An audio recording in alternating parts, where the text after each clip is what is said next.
Good morning. My name is Christopher Edmonston, and I've been asked to pray today to start us off. Before we pray, though, I want to say how grateful I have been to have been Governor Cooper's pastor these past 13 years. He has been, as you all know, and why you're so excited to be here today, a faithful and wonderful governor. But I think I can say this for nearly all of us here: he's an even better friend. For this, we should all be most grateful and most thankful.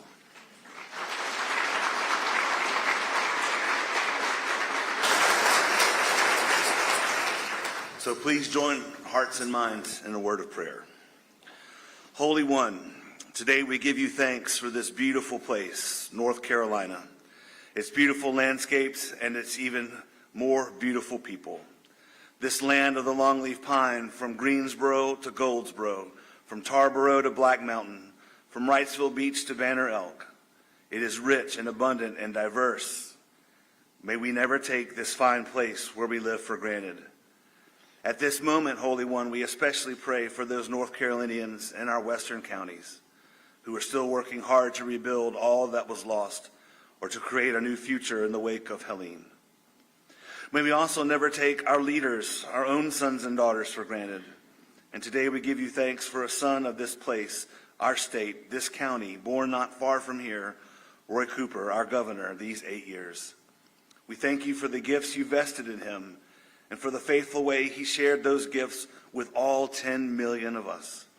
Gifts of wisdom and integrity, statesmanship, energy, intelligence, imagination, and love.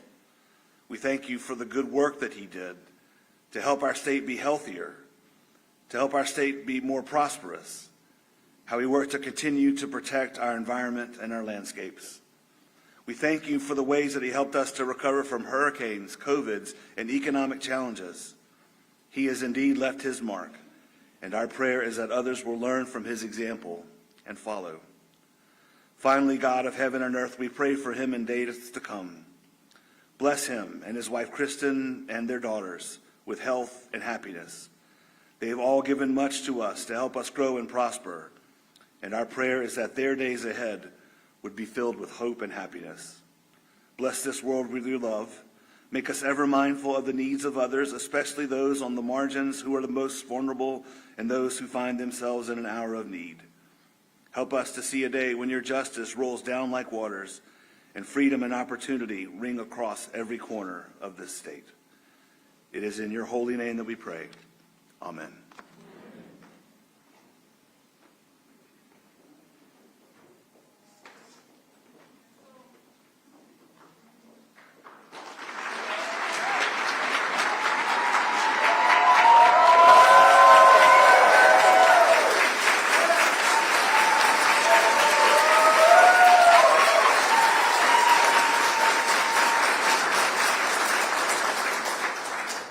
Good morning.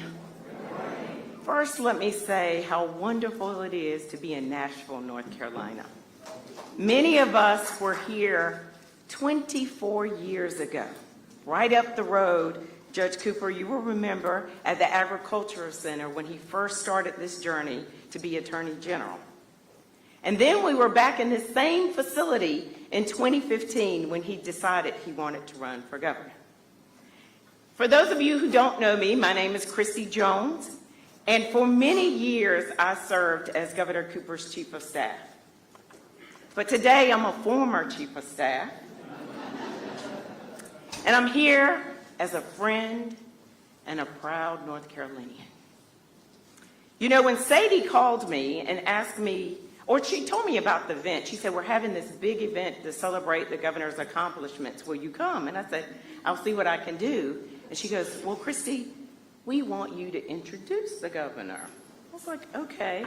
I said, well, I've got 3 questions for you, Sadie. She said, what is it? I said, first, does the governor know I'm going to introduce him? And she says, yeah, why do you ask? The governor and I have a pact that if one of us should die first, the other would speak at the funeral. And I knew he would say, it's not that kind of farewell speech. We're not there yet. I've got stuff to do. And then, of course, I said, well, what time, Sadie? Because I can never say no to Team Cooper. And she said, well, Christy, what's the third question? I said, Sadie, the third question is, can I say whatever I want to say? And Sadie said, sure. And then she kind of looked kind of puzzled, like, haven't you always been able to say what you wanted to say? You've worked for him for 25 years. You've introduced him a lot. And let me just say, when we were in the back room, the governor said, they told you could say whatever you wanted to say? And I said, yes. They said I could say whatever I wanted to say. Because for the past 25 years, every time I went to introduce him, the humble Roy Cooper would say, right before I get on stage, Christy, it's not about me. It's about North Carolina. It's about our team. Christy, it's not about me. And when he got tired of telling me, he would send Julia in my office.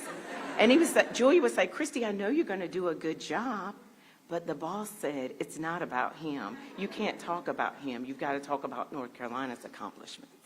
And even when I gave the Martin Luther King speech earlier this year, as he was hugging me after he introduced me, in my ear he said, Christy, you can't talk about me. It's about Martin Luther King. So today, finally, I can say what I want to.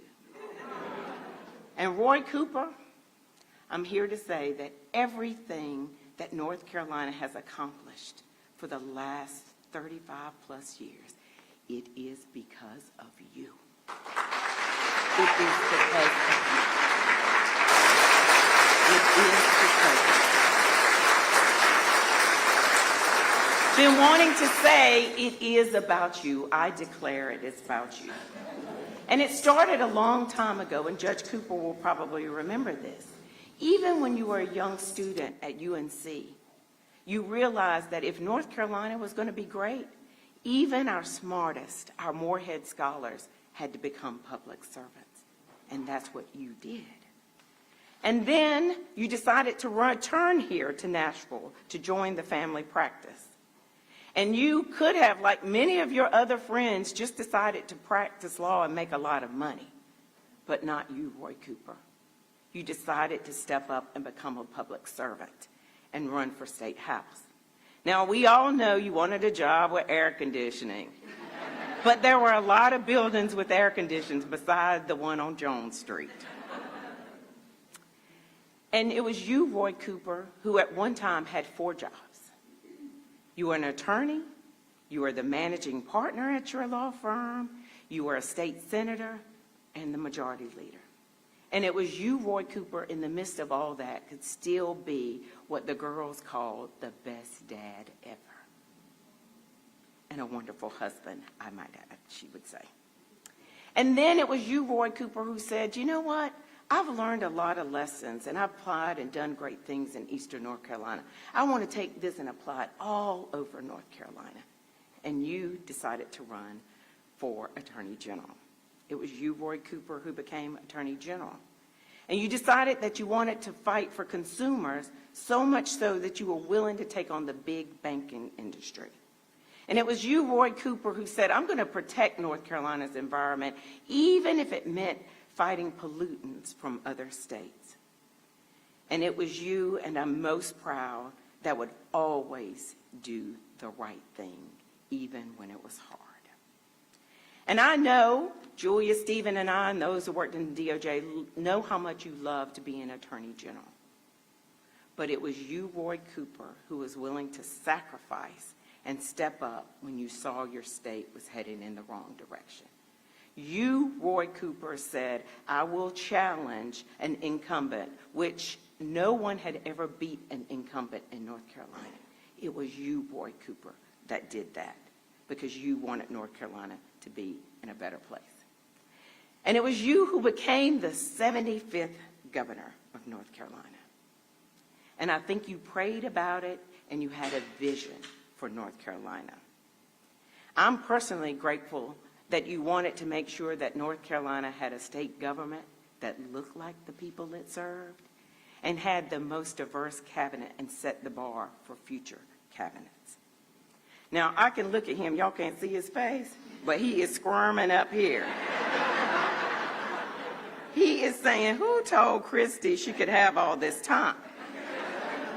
I told you, Governor. They said I could do whatever I want. And I know you all think this is just my opinion. And if you've ever worked with the governor, you know he likes facts, stats, and data. So let me give you a few of the numbers. I believe that the more than 600,000 people who now have quality health care insurance say it was you, Boyd Cooper. It was you, Boyd Cooper.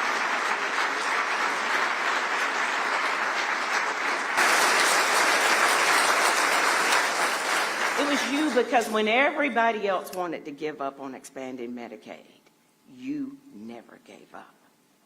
And I'm sure the 2 million people who now have $4 billion less of medical debt say, thank God for Boyd Cooper. It was you, Boyd Cooper, because you had a vision where people in North Carolina would be healthier.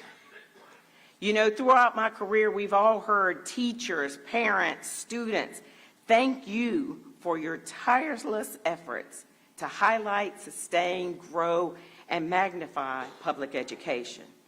Because you, Boyd Cooper, wanted a North Carolina where people were more educated. 640,000 new jobs were created during your leadership. North Carolina was named 2 times the best state in the country to do business because you wanted a North Carolina where people would have more money in their pockets. You, Boyd Cooper, led North Carolina through a global pandemic with compassion, empathy, and the strategy to save lives and our economy because of you.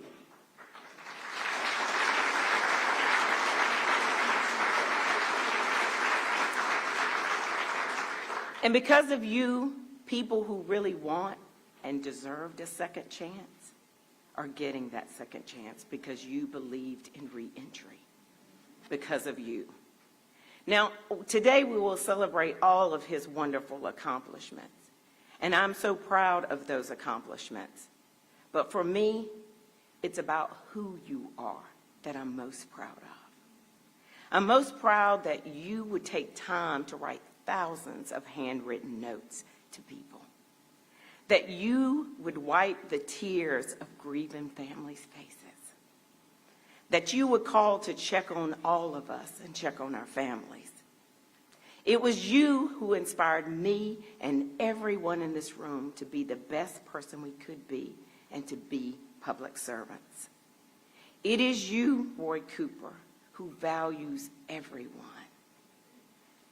because you wanted a North Carolina where people could live lives of abundance and purpose. We thank God for you, Boyd Cooper. Ladies and gentlemen, join with me as we welcome North Carolina's greatest governor, Roy Cooper.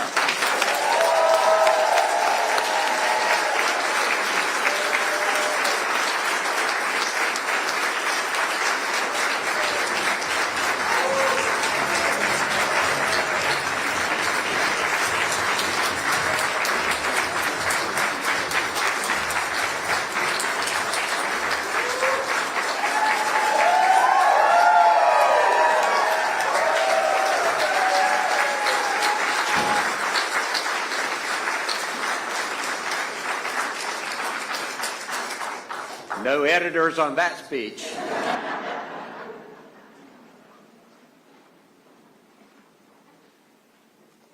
Good morning, everybody. I see so many friends out there. Thank you. Christopher, thank you for your friendship, and Colleen and kids for coming today. My pastor since you came from Tarboro to White Memorial in Raleigh. Christy Jones, thank you for that introduction. Let me just tell you this. I have had the best staff in the state's history over the years. And Christy, I'm grateful for people like you and Julia White and Noel Talley and Susan Moore, people who have been with me at least 24 years or longer, and dozens more of you here today who have been with me through the entire time as governor and longer. Will all people who have served in the governor's office or one of my campaigns or cabinet agencies, please stand up today, and let's just give all of these guys a big hand.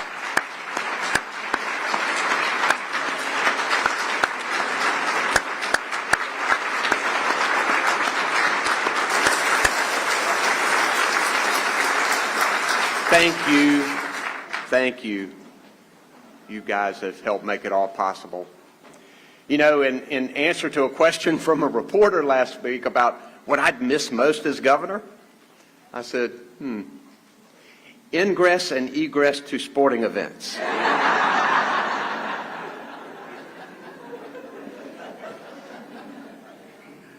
I will miss that.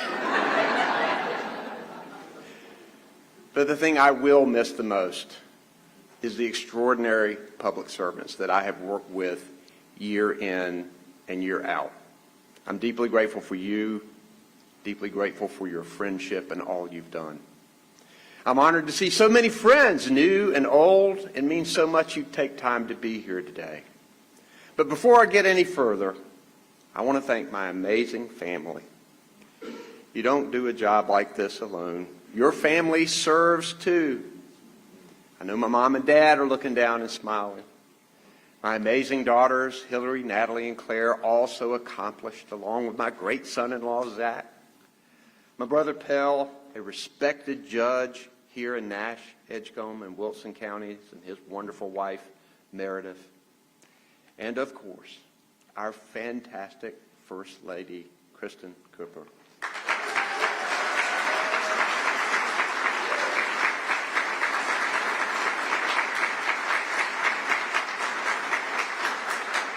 Kristen has helped me in countless ways, in addition to visiting all 100 counties, supporting our children and our arts, and through some very long decades of public service, 3 Democratic primaries, and 13 general elections. She's got her head in her hands. My family has been with me, steadfast, but never sparing the truth when I needed to hear it. That's a hard line to walk. And for that and so much more, I am grateful to them. And in particular, Kristen, you have been a cradle of support and stability, offering me a deep well of love and humor and real talk in moments I needed it most. I'm grateful for your love, support, and friendship. And I want you to stand for everybody, please.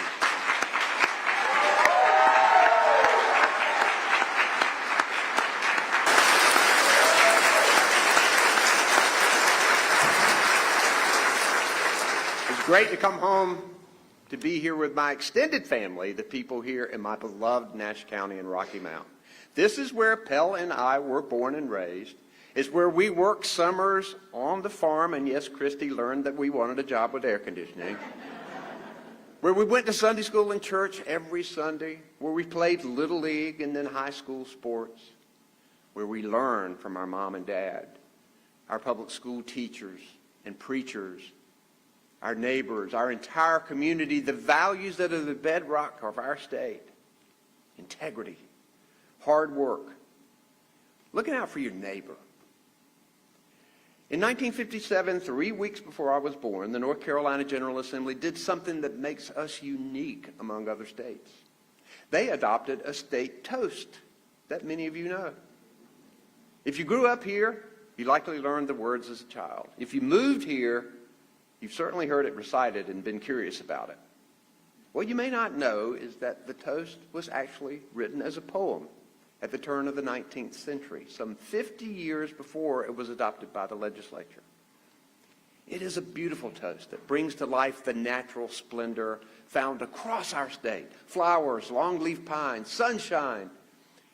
And while most of the toast describes our state's enduring beauty, there's a line that describes our state's enduring spirit.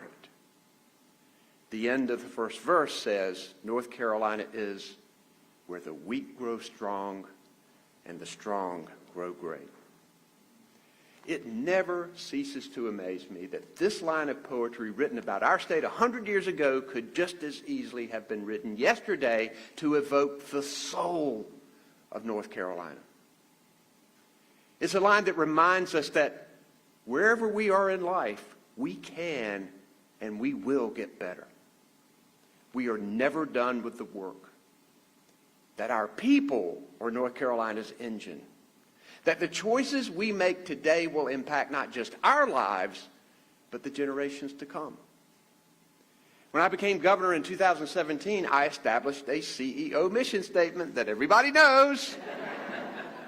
I wanted to build a North Carolina where people are better educated and healthier, with more money in their pockets and the opportunity to live a life of purpose and abundance. That more money in the pockets really gets a cheer in the 5th grade, I'll tell you that. I knew these goals mattered to our quality of life now and for decades into the future, bringing strength and greatness for our people.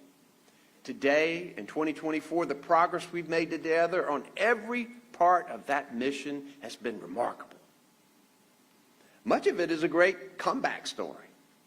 I was sworn in at 12:01 a.m. on January the 1st, 2017. Many of you all were there.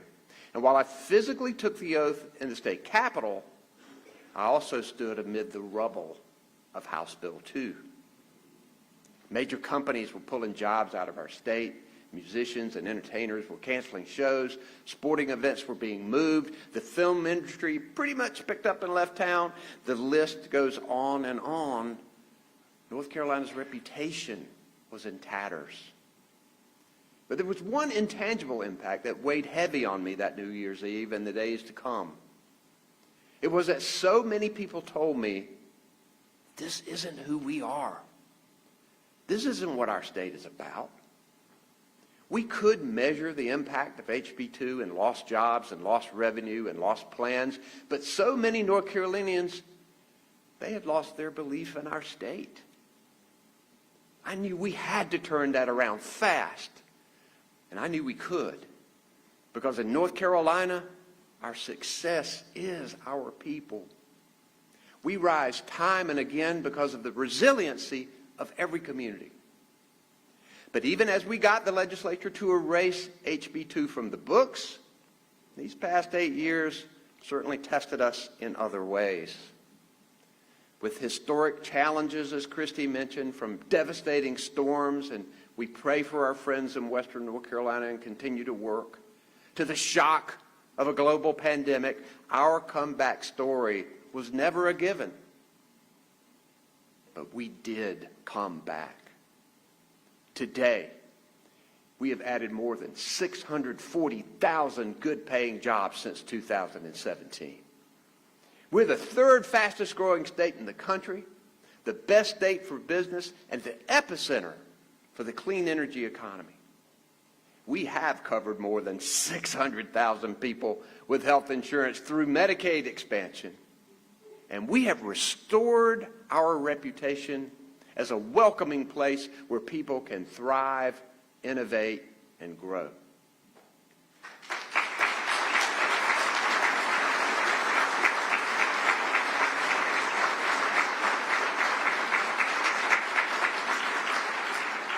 Going back centuries, the hallmark of North Carolina's success has been our innovative spirit. It's how 240 years ago we started the first public university in the nation to open its doors. How 121 years ago we became first in flight.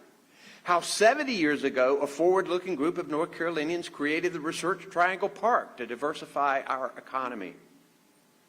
During my time as governor, we've seen the fruits of that innovative spirit through Medicaid expansion, medical debt relief, a boom in the clean energy economy, massive connections to high-speed internet, investments in our education, and so much more.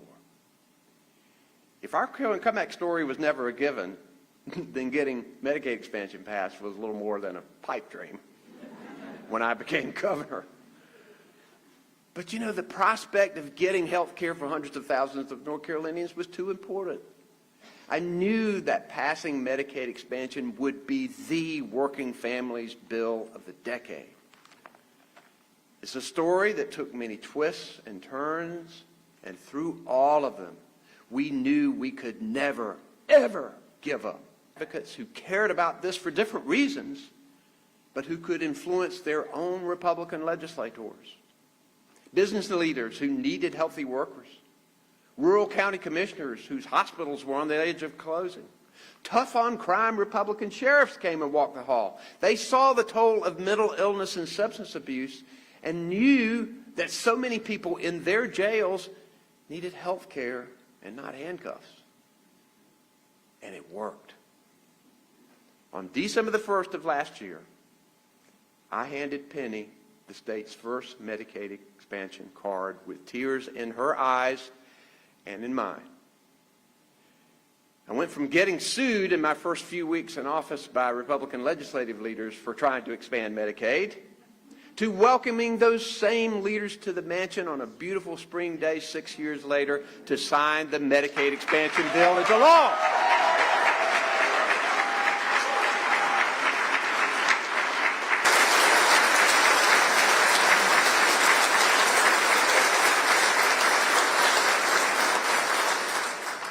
Talk about climbing a tall mountain. We did it together. But the bill, Christy, wasn't about me or them.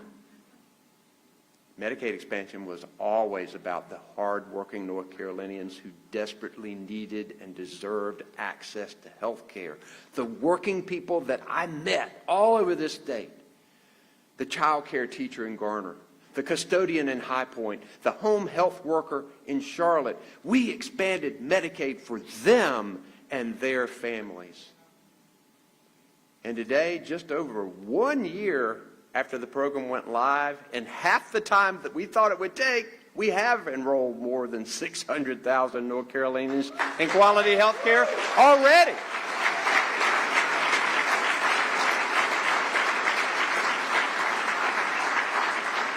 Shows how much it was desperately needed. This is a generational investment in people's health.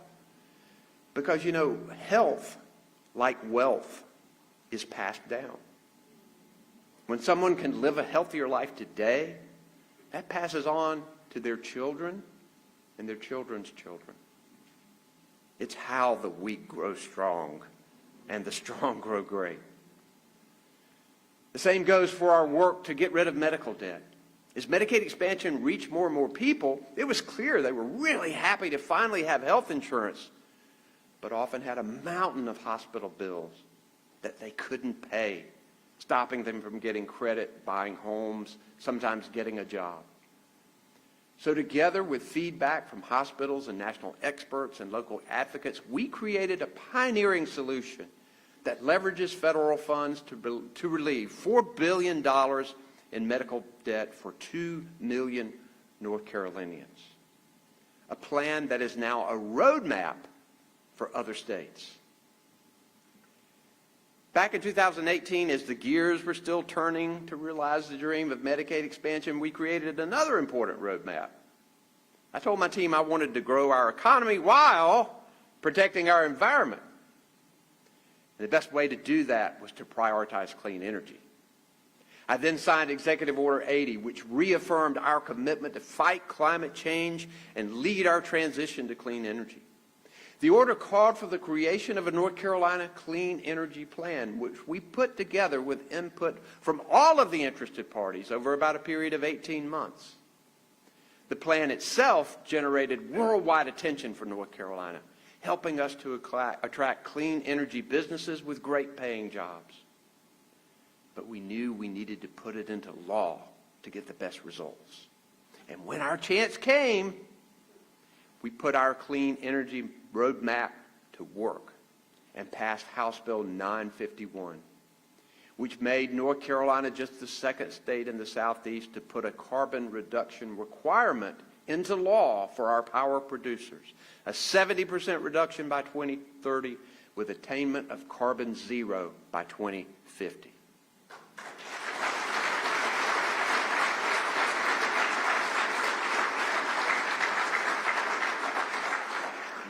Nobody expected we could pass a bipartisan law like this. But we were ready to seize the moment because we had done the work. We knew where we wanted to go, and we knew how to get there. And we've continued to use executive orders to push our state toward more renewable energy, like wind and solar and more electric vehicles. And all of it has meant more better-paying jobs for North Carolina.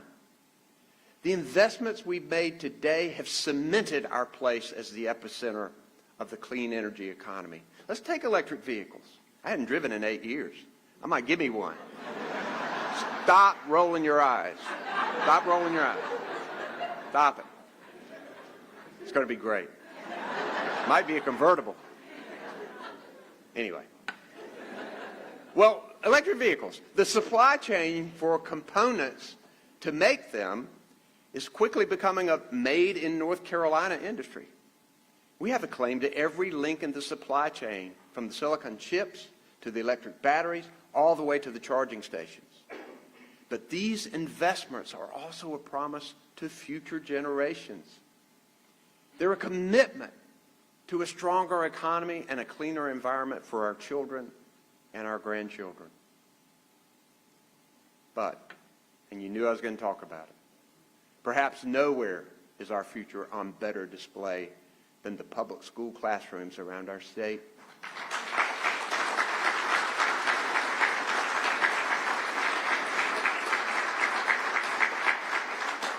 From our earliest learners to our community colleges and universities. You've heard it. You know it. My mom was a public school teacher right here in Nash County. I had a picture of her in the governor's office, and I had the State Board of Education come, and I passed Mom's picture around and made sure they all looked at it. Most of you know how much I love our teachers, and I apologize to each of you because my mom was the best teacher in the history of our state. And as you've all heard, people still come up to me and say, I want to pay you a compliment. I'll think it's about me. And they'll say, your mom was the best teacher I ever had. They still say it to this day. That is the impression, though, that great teachers leave. And along with my children, we were taught by many of those amazing public school teachers right here in Nash County. Let's give those teachers a big hand.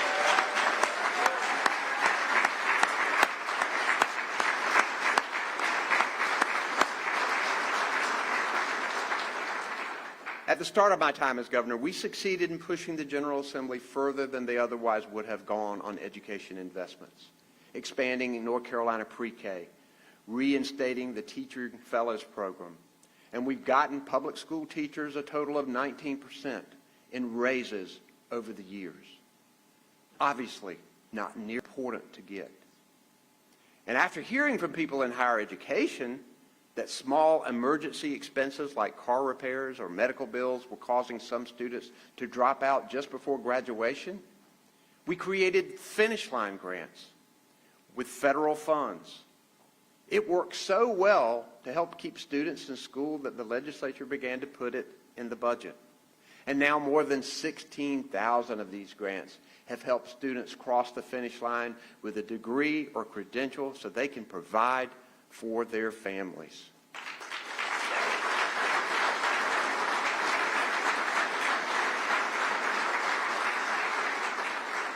Many of them have been right here at Nash Community College. Give Nash Community College a big... And thank you, Dr. Honeycutt, and all of the strong trustees. Some of you guys are here in the community supporting this great community college. In the past, let me tell you just a little bit about our public schools. In the past 8 years, North Carolina's public schools have achieved the highest graduation rate in history, 87%. North Carolina has more national board certified teachers than any state in America. Last year, our public schools set records in AP exams. And our community colleges and universities have helped me close more economic deals than I could list in one speech.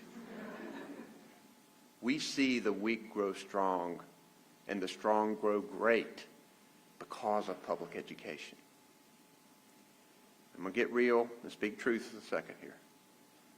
And yet, And yet, right-wing extremists and for-profit schools have peddled a false narrative that our public schools are failing, using that lie to justify their programs to rob public taxpayer money from public schools and send it to private schools for the wealthy through vouchers.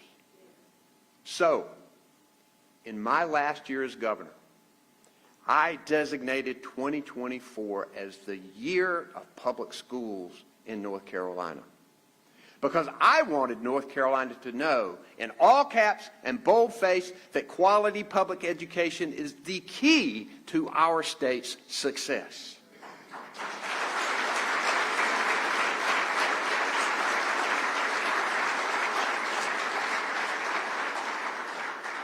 Who were able to convince Republican legislators it was important. We're beginning to do the same thing for our public schools. And we have to succeed to keep our promise and ensure that our children can live up to theirs. We cannot stop now. We cannot let our children down. And it's not just education. The generational investments we've made in our state will echo into the future. But every inch of headway we've made demands our continued vigilance. Just as our comeback story was never a given, progress is never guaranteed. We have to work for it. We have to earn it. And I know we can, because we've made it this far together. We've built a North Carolina that's healthier, better educated, with more money in people's pockets. And we stand ready to welcome prosperity with open arms for generations to come. Strong and great. But we're not done. I'm not done.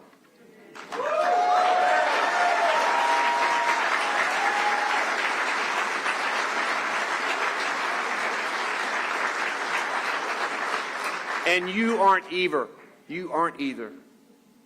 As we work to protect our progress, we must also build on our success. And through more challenges we will face, and I know that challenges will come, I know that we can find a path to success carved on finding common ground. Although we must adhere to our values and stand up for what we believe, we cannot allow the divisive tenor of today's politics to rule the day. Not when we have so much promise to fulfill. I know I leave this office in the good hands of Governor-elect Josh Stein.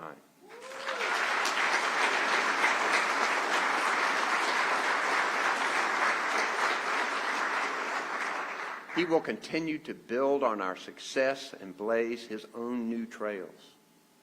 But for the last 8 years, getting to lead the state I love so much has been an extraordinary privilege. Challenging, humbling, and the best job I've ever had. And I have valued every day. As our great state toast concludes in the last verse, the near land, the dear land, whatever fate, the blessed land, the best land, the old North State. Being born in North Carolina, that was luck. But being governor of North Carolina, that's because so many people came together with God's guidance and blessings to help me. And together, we have made a difference. Thank you, and may God bless the great state of North Carolina and the United States of America. Thank you. Thank you.